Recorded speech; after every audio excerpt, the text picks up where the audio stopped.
사도행전 1장서부터 12장까지는 이 땅 위에 최초로 세워진 초대 예루살렘 교회를 중심으로 우리 주님의 복음의 역사가 어떻게 해서 이제 확장되고 전파되었던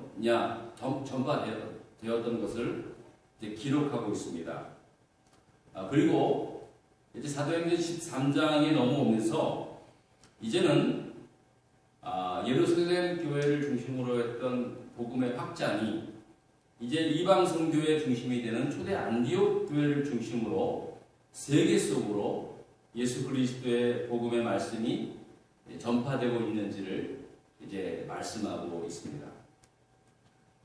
그러니까 예수 그리스도의 복음의 그 거대한 물줄기가 예루살렘을 거쳐서 이제 전 유럽으로 점점 확산되는 과정에서 그 한가운데 바로 이 안디옥 교회가 서 있는 것을 우리가 발견하게 되는 것입니다. 그래서 지난 몇 주 동안에 이 안디옥 교회가 어떻게 해서 이방 선교의 중심이 되었고 또 하나님께 쓰임받는 건강하고 좋은 교회가 되었는지를 말씀을 통하여 계속해서 나누고 있습니다. 무엇보다도 안디옥 교회는 철저하게 하나님 말씀의 중심이 되는 교회였다라는 그런 사실이었습니다. 세상 강조하지만 하나님의 말씀이 중심이 되지 않는 교회가 어디 있습니까? 다 말씀이 중심이라고 얘기하지요. 그러나 안디옥 교회는 좀 달랐습니다. 안디옥 교회를 소개할 때도, 안디옥 교회를 자랑할 때도, 사람들이 안디옥 교회를 얘기할 때도 언제나 하나님의 말씀이 중심이 되는 그러한 교회였음을 우리는 깨닫게 되었습니다. 또 무엇보다도 안디옥 교회에 있어서 사람에 대한 편견과 차별에서 과감히 탈피하여 처음부터 다문화권 출신으로 구성된 선지자들과 교사들을 통하여 하나님의 말씀으로 목회되어 왔다는 사실을 우리는 지난 시간을 통해 이렇게 알 수 있었습니다. 그리고 또 안디옥 교회가 이렇게 처음서부터 그 이방 선교라고 하는 하나님의 뜻을 헤아려 이렇게 무엇보다도 초대 단임 목회자였던 바나바와 사울을 미련 없이 초대 선교사로 활성화할 수 있었던 것은 저들이 하나님의 뜻을 쫓아서 사람의 뜻이 아니라 하나님의 뜻을 쫓아, 즉 성령의 뜻을 쫓아 행하는 그러한 교회였다라고 말씀을 드렸습니다. 사실은 우리가 교회의 머리가 정말로 예수 그리스도의 십자가다, 예수 그리스도라고 그렇게 이야기하지만 아무래도 사람이 모여서 또 사람이 또 이렇게 운영하다 보니까 알게 모르게 사람의 뜻이 반영되어서 그렇게 그 교회가 운영되는 것을 많이 봅니다. 저는 그것이 나쁘다라는 것이 아닙니다. 물론 하나님은 성령께서 사람의 마음을 감동시켜서 사람을 통하여 일하시는 것, 그 분명한 사실입니다. 그러나 이제 교회 생활을 하다 보면은 사람의 욕심, 또 사람의 야심에 따라서 교회가 움직여지는 것들을 우리는 종종 보게 됩니다. 그러나 안디옥 교회는 그런 교회가 아니었다는 거죠. 처음부터 그랬지만 언제나 하나님의 성령의 뜻을 쫓아 행하였던 교회였기 때문에 가장 그 교회의 핵심이 되었던 단임 목회자였던 바나바 사도까지도 과감하게 초대 선교사로 파송할 수 있었던 그러한 결단과 그러한 일을 감당해낼 수 있었던 교회가 되었다는 사실입니다. 그래서 무엇보다도 그 안디옥 교회가 그렇게 하나님의 성령의 뜻을 헤아릴 수 있게 된 그 배경에 있어서는 그들이 전심을 다하여 하나님께 예배하는 교회였기 때문에 그들이 하나님의 뜻을 쫓아서 온전히 행하는 그러한 좋은 교회가 될 수 있었다는 사실입니다. 거듭 말씀을 드리지만 누구나 예배 없는 교회가 어디 있습니까? 또 예배를 강조하지 않는 교회가 없습니다. 또 예배가 가장 중심이고 예배가 가장 우선이라고 그렇게 말씀을 하고 있습니다. 그러나 정말로 전심을 다하여 온전히 섬기는 그러한 예배의 공동체가 되려고 하는 그러한 그 교회들은 흔하지가 않습니다. 점점점 그렇습니다. 예배의 주인이 하나님이 아닌 사람으로 변화되는 그러한 일들이 얼마나 많은지 모릅니다. 그래서 교회가 예배의 중심이고 예배가 가장 우선이 되어야 한다는 이 말은 뭐냐면 내가 그냥 관중 속에 있는 그냥 관람자로서의 예배제가 아니라 한 사람 한 사람 비록 앉아있지만 내가 제일 먼저 하나님께 헌신하고 하나님께 섬기는 마음으로 예배를 드리는 그 예배가 정말로 하나님 받으시는 예배의 중심이 되는 그러한 교회라고 누차 말씀을 드렸습니다. 자, 오늘은 이 시간에 이렇게 이제 안디옥 교회에서 초대 이방 선교사로 보내었던 초대 선교사님이셨던 이 바나바와 사울, 이제 1차 선교여행을 떠나면서 이 사울이라는 이름이 바울이라는 이름으로 바뀌어집니다. 자, 이들의 행적을 통해서 어떻게 성령께서 그들을 인도하셨고 또 그들을 통하여 어떠한 역사를 이루었는가에 대해서 이제 앞으로 계속해서 말씀을 드리게 될 것입니다. 그리고 그렇게 성령께서 그 두 사람을 통하여 역사했던 것처럼 그 성령님은 저와 여러분 모두에게도 동일하게 그렇게 역사하여 주실 줄 믿고 오늘 하나님의 말씀을 가슴에 새기는 저와 여러분 될 수 있기를 부탁을 드리겠습니다. 자, 오늘 본문 말씀 4절을 보니까 이 바나바와 사울 이 두 사람은 성령의 보내심을 받아 실루기아에 내려가서 배를 타고 구브로로 내려가게 되었다라고 말씀하고 있습니다. 자, 이제 지도를 한번 올려주시겠습니까? 여러분들이 이 지도가 그 글자는 잘 안 보일 것 같아요. 제가 그 포인트 라이트를 깜빡 잊고 못 가져왔는데 이제 처음에 저 화살표 된 방향으로 다닌 곳이 바나바와 바울이 다녔던 1차 전도 여행의 그 행적입니다. 그런데 여러분들의 자리에서 맨 오른쪽 쑥 들어간 부분이 바로 안디옥인데 저 안디옥 바로 밑에 오늘 성경에 말하는 실루기아라는 항구였습니다. 바로 저 실루기아라는 항구에서 배를 타고 저 구브로 섬이라고 하는 요 섬이 하나 있죠? 네, 고맙습니다. 저 구브로 섬이라고 하는 그곳에 살람이라는 그 항구에 도착을 하게 됩니다. 이 구브로 섬은 영어로는 지금으로 말하는 사이프러스라고 얘기도 하고요.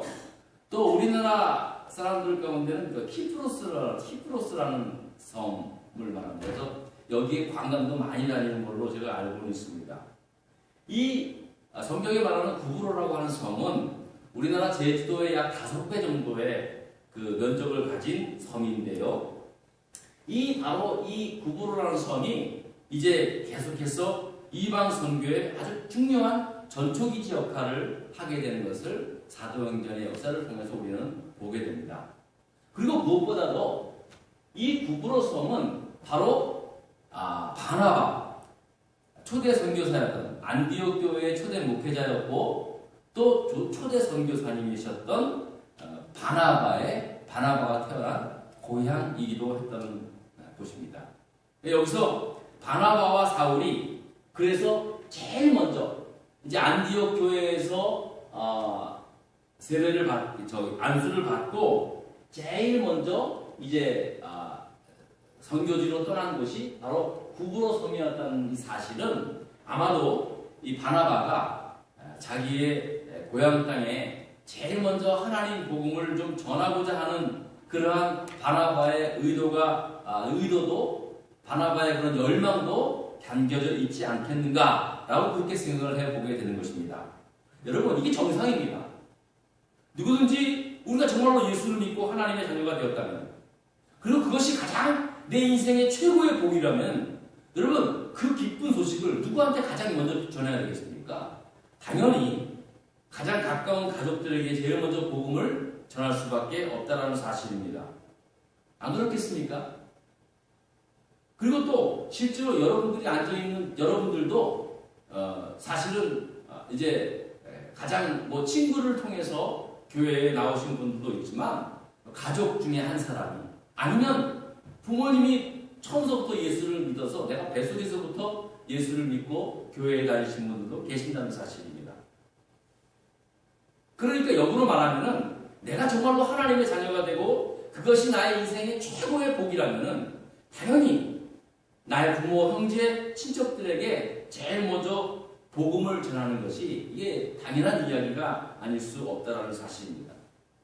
그 예전에 그 CNN 방송에서요, 그 북한에서 자행하고 있는 공개 처형 그 장면을 보도한 적이 있었습니다. 여러분 굉장히 좀 아주 큰 사건이었지 않습니까? 여러분 기억하십니까?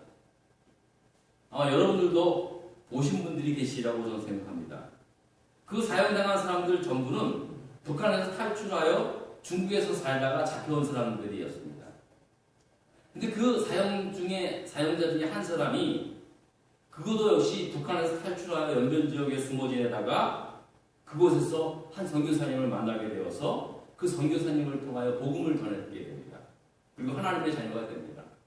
그런 목사님의 설교를 들을 때마다 북한에 두고 온 자기 자녀, 자기 친척들, 자기 고향 사람들이 생각이 나가지고 너무너무 가슴이 아팠답니다.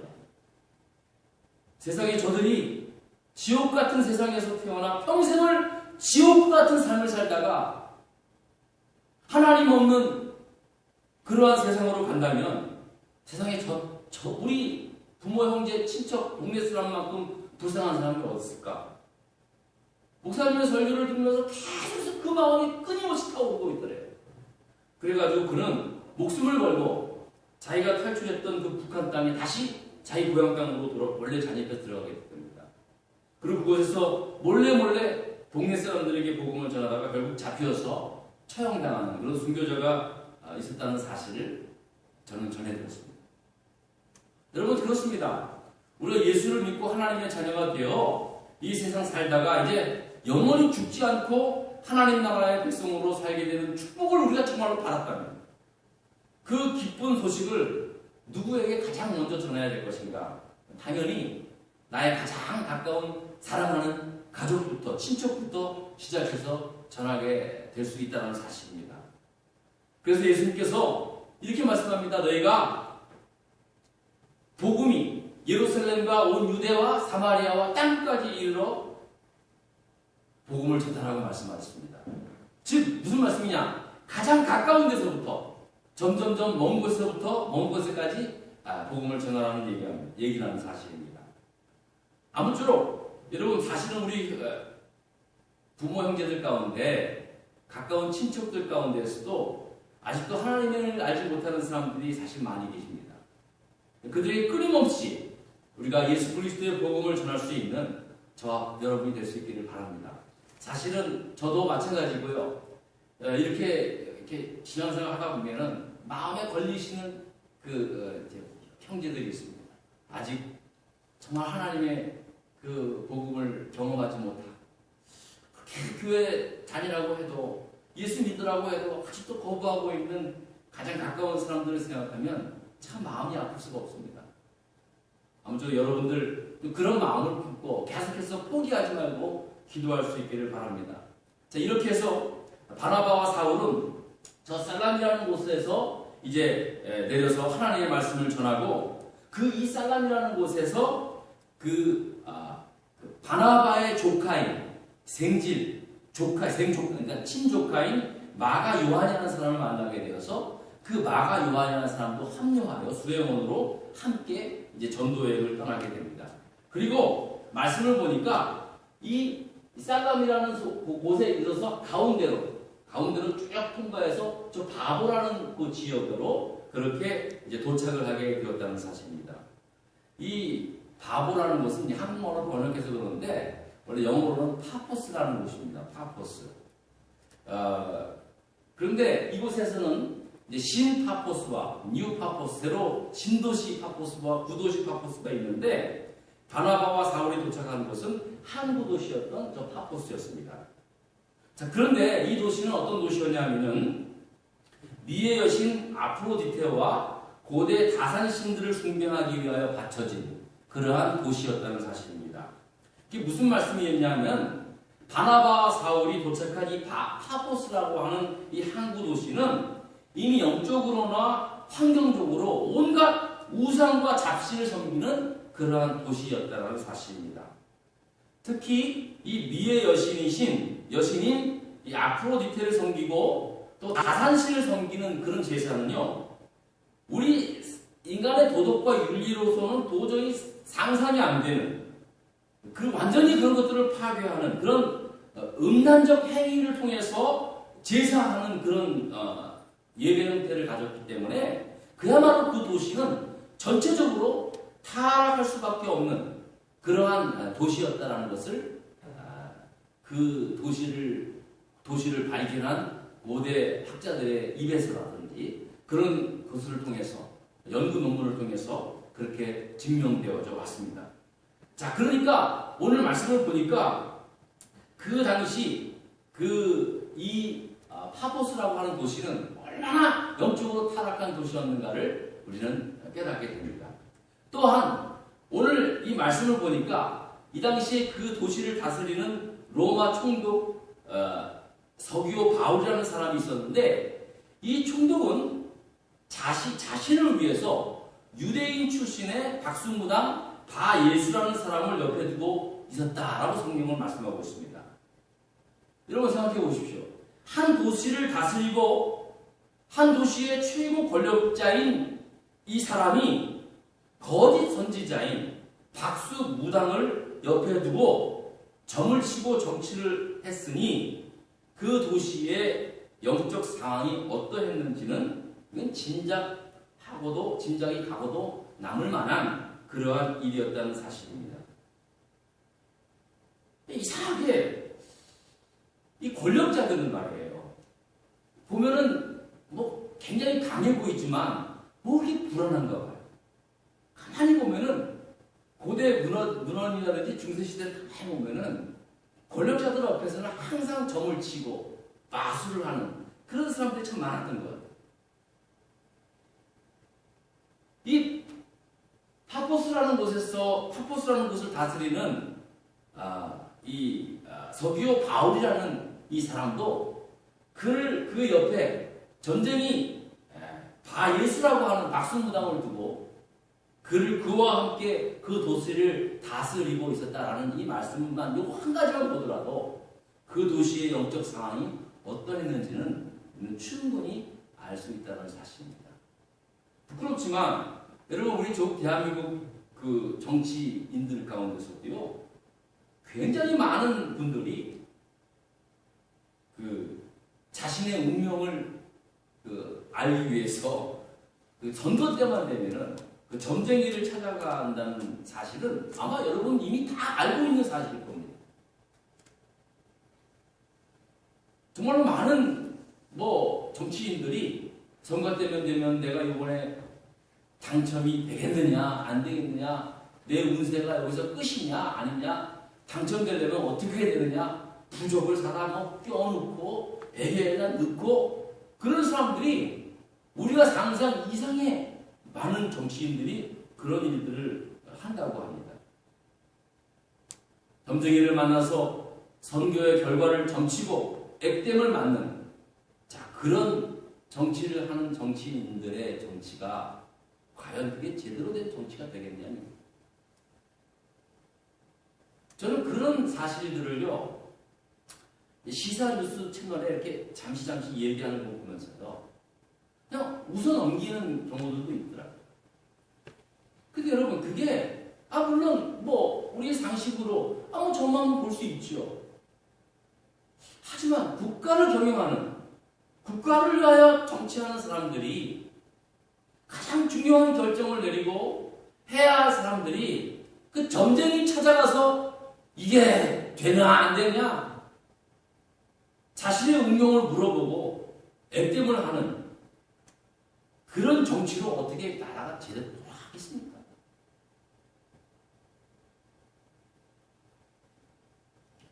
참 답답한 일이 아닐 수 없습니다. 오늘 본문을 보니까 이 파포스라는 도시를 다스리는 총독 서기오 바울이라는 사람 역시도 그 바예수라고 하는 박수무당을 옆에 두고 정치를 했으니 그 파포스라는 이 도시가 어떠했는지는 우리가 짐작할 수 있다는 사실입니다.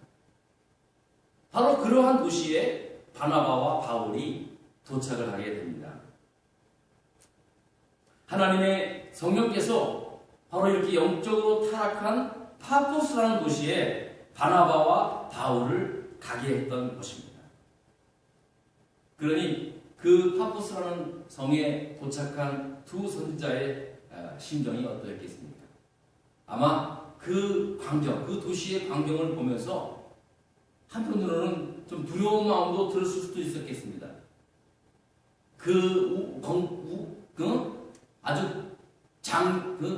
아주 그냥 굉장히 아주 우람한 그 신전에 놓여 있는 그 우상들을 보면서 섬뜩한 마음도 있었을 것입니다. 그러나 본문은 어떻게 증거하고 있습니까? 사도행전 13장 9절과 10절을 보면은 바울이라고 하는 사울이 성령이 충만하여 그를 주목하여 이르되 모든 거짓과 악행이 가득한 자여 마귀의 자식이요 모든 의의 원수여 주의 바르기를 굳게 하기를 그치게 하느냐. 이게 지금 바예수라고 하는 박순두단에게 하는 얘기인데요. 이 바나바와 바울이 이제 그 파포스라는 곳에 도착하여 온통 우상이 가득한 그 도시 안에서 기죽지 않고 겁내지 않고 오히려 자기를 회방하고 있는 그 바예수라고 하는 사람한테 성령이 충만하여 단전히 마귀의 자식이라고까지 그렇게 이야기하는 것을 보게 됩니다. 무슨 말씀이냐? 오히려 성령이 충만하고 강하고 담대하게 악한 영들을 대적하고 있다는 사실입니다. 여러분 그렇습니다. 우리가 이 바나바와 바울이 이제 안디옥을 떠나서 구브로라는 섬에 도착하여 하나님의 성령의 인도하심을 받아 파포스라는 곳에까지 이르게 됩니다. 그리고 그곳에서 그 우상이 잔뜩 놓여져 있는 그 타락한 도시를 향하여 담대하게 그렇게 외칠 수 있는 그런 믿음의 용기를 갖게 하는 것. 이것은 오직 하나입니다. 성령께서 가라고 한 그곳에 순종하며 가는 길이라면 당연히 우리 성령께서 그러한 담대한 마음, 담대한 용기, 그러한 능력을 허락해 줄 줄 믿는다는 사실입니다. 여러분 굉장히 중요합니다. 저도요, 이제 신방을 하게 되면은요, 미국에서는 그런 경험을 많이 한 적은 없었습니다. 몇 번 있었지만. 그런데 제가 이제 미국에 오기 전에 제가 담당했던 교구는요, 이상하게 그 산동네 좀 지역에 많았는데, 거기 이상하게 그 미신들을 섬기는 분들이 참 많이 있었어요. 이상하게 좀 가난하게 사시는 분들이 오히려 미신을 섬기는 경우들이 좀 더 많은 것 같아요. 그래서 그때 당시에 교구장이 되어서 신방을 다닐 때 좀 굉장히 힘들 때가 참 많이 있었습니다. 어떤 때는 정말 뭔가 막 예배를 드리는데 막 답답하고 막히는 경우도 있고 그래요. 여러분들은 아마 좀 이게 잘 언더스탠딩이 아닐 수도 있겠지만 예배를 인도하는 저로서는 좀 그렇습니다. 막 그렇게 막 답답한 그런 영적인 그러한 것들을 경험할 때가 참 많이 있었습니다. 제가 기억에 남는 것은 이제 교구 식구들 가운데 이제 어떤 분이 자기 옆집에 60여 년 평생을 미신을 섬겨오며 살아왔던 분이 계십니다. 전사님. 근데요, 이분이 이제 뭔가 마음이 변화가 됐는지 우리 교회에 나오고 싶은데 자꾸만 꿈자리가 딩성하고 머리가 아프다는 거예요. 그래서 이제 교구장님께서 한번 신방 오셔서 함께 예배드리면 뭔가 좀 변화가 있을 것 같지 않겠는가 저에게 말씀해 주시는 거예요. 그래서 당연히 가야죠. 그래서 이제 갔습니다. 갔더니 60이 넘으신 분인데 아주 고우신 분이더라고요. 근데 집에 딱 그 대문 앞에서부터 시작해가지고 빨간 부적이 있고 문을 여니까 위에는 무슨 소 콧등에 같은 게 걸려 있고요. 정말 부적이 없는 곳이 없더라고요. 이 책상을 이렇게 열면 그 뒤에도 부적이 있고요. 아무튼 부적 무슨 이게 염주 책자들